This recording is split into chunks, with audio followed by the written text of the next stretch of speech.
Dom Joly relived the moments he spent as a dark tourist while he was gathering material for one of his legendary travel books, and told of his terror after an encounter in the Congo with an armed and aggressive local.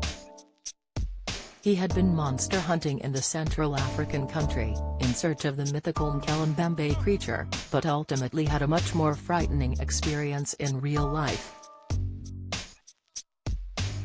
"I nearly died 5 times and ended up attacked with a machete," he exclaimed of his exploits in his new interview with Express.co.uk.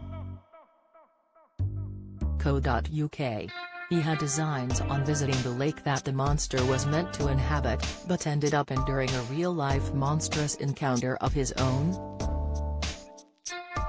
The village elder tasked with taking him to the lake had first demanded a large sum of money that Dom couldn't pay, and then taken a sudden dislike to him, leading to a close encounter with a machete. Fortunately, he managed to escape after the villager was tied to a tree, fleeing in a canoe at dawn before matters escalated even further. This was just one of many shocking encounters he has endured over his career as a travel writer, during which time he visited more than 100 countries.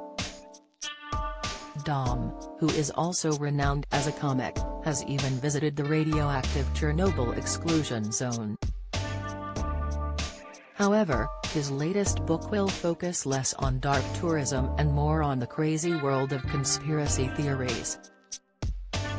In a world increasingly filled with anti-vaxxers and flat-earthers, he set out to explore the truth behind some of the most popular, and, of course, wackiest, theories out there.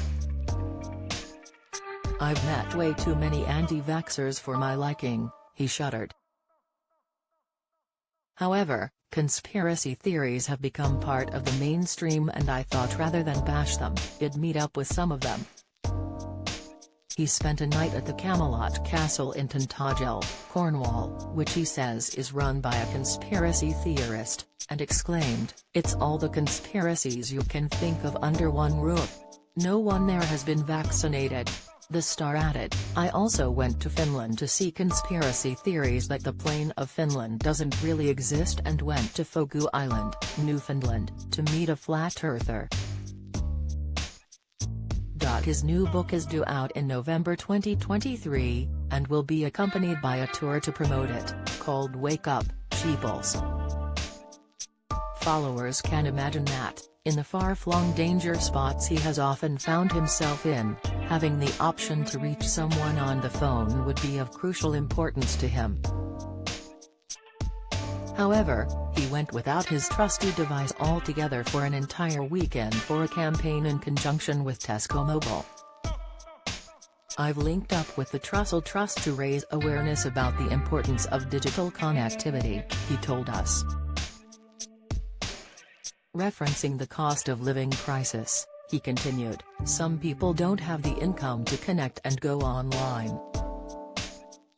Tesco Mobile did some research showing that for some people, if they didn't have their phone, they'd hardly communicate with anyone at all.